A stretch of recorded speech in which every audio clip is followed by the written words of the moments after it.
பெண்களுக்கும் சரி ஆண்களுக்கும் சரி இரு தொடைகளும் சந்திக்கும் இடம் மிகவும் அடர்ந்த கருப்பாக இருக்கும். எவ்வளவு தான் சோப்பை வைத்து அழுத்தி தேய்த்தாலும் அந்த இடம் இருட்டாகவே இருக்கும்.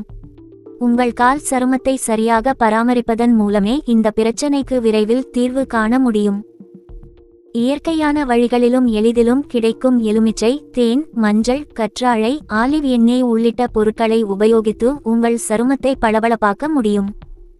இப்போது நம் தொடைகளை மினுமினுக்க வைக்க உதவும் அத்தகைய பொருட்களை பற்றி சிறிது விரிவாக பார்க்கலாம். எலுமிச்சை. நம் சருமங்களில் உள்ள இறந்து போன செல்களை அகற்றுவதில் எலுமிச்சைக்கு முக்கிய பங்கு உண்டு. எலுமிச்சை சாற்றை நேரடியாக சருமத்தில் தேய்க்க வேண்டாம். அதில் அமிலத்தன்மை இருப்பதால் அதை தேய்க்கும் போது எரிச்சல் ஏற்படலாம்.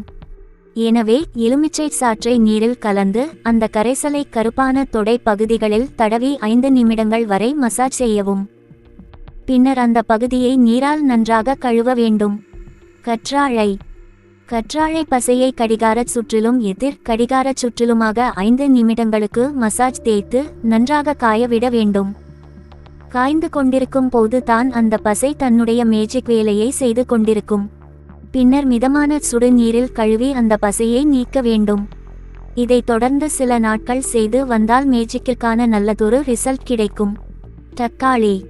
இப்போதைக்கு தக்காளியின் விலையை நினைத்தால் கொஞ்சம் கிறுகிறுக்கத்தான் செய்யும். இருந்தாலும் நம் சருமத்திற்கு பளபளப்பை கொடுப்பதில் தக்காளிக்கு நிகர் தக்காளி தான். இதில் உள்ள ஆன்டி ஆக்சிடென்ட்டுகள் நம் சருமத்தில் உள்ள அழுக்குகளையும் இறந்த செல்களையும் எண்ணெய்களையும் முற்றிலுமாக நீக்க வல்லது. தக்காளியை பேஸ்ட் செய்து கொண்டு கருப்பான தொடைகளில் 5 நிமிடங்கள் வரை நன்றாக தேய்க்கவும். பின்னர் 20 நிமிடங்கள் அப்படியே விட்டு விட வேண்டும். கருப்பான தொடைகள் நிச்சயம் பளபளப்பாக மாறும். வெள்ளரி.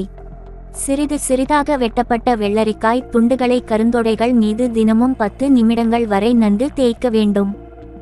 வெள்ளரியில் உள்ள ஈரத்தன்மை காரணமாக கருந்தொடைகள் வெளுப்பாகும், சருமமும் பளபளப்பாகும். கொஞ்சம் எலுமிச்சை துளிகளையும் சேர்த்து தேய்த்தால் இன்னும் நல்ல ரிசல்ட் கிடைக்கும். பப்பாளி. சருமத்தில் உள்ள அழுக்குகளை போக்கி சுத்தமாக்குவதில் பப்பாளிக்கு முக்கிய பங்கு உள்ளது.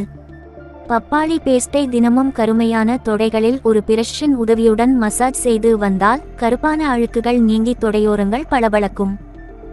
தொடைகளில் 5 நிமிடங்களுக்கு தேனை நன்றாக தடவி 20 நிமிடங்கள் வரை அப்படியே விட்டு விட வேண்டும். தேனில் உள்ள ஈரப்பதம் உங்கள் கருந்தொடைகளை குழந்தைகளின் மென்மையான சருமம் போல் மாற்றும். இதை தொடர்ந்து ஒரு வாரம் செய்தால் பளபள ரிசல்ட் கிடைக்கும். உருளைக்கிழங்கு. இதில் உள்ள கேட்டிகோலாஸ் என்ற என்சைம் நம் தோலுக்கு பளபளப்பை கொடுக்க வல்லது.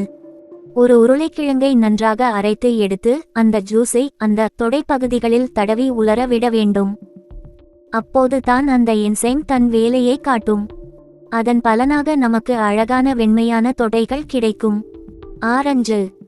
மஞ்சளுடன் ஆரஞ்சு ஜூஸை கலந்து அந்த பேஸ்டை கருப்பான தொடை பகுதிகளில் தடவி சிறிது நேரம் கழித்து மிதமான சுடுநீரில் கழுவி பேஸ்டை நீக்க வேண்டும். ஆரஞ்சில் உள்ள வைட்டமின் சி யும் மஞ்சளும் சேர்ந்து தொடை பகுதிகளில் உள்ள கருப்பை போக்கி அவற்றை மினுமினுக்க செய்யும்.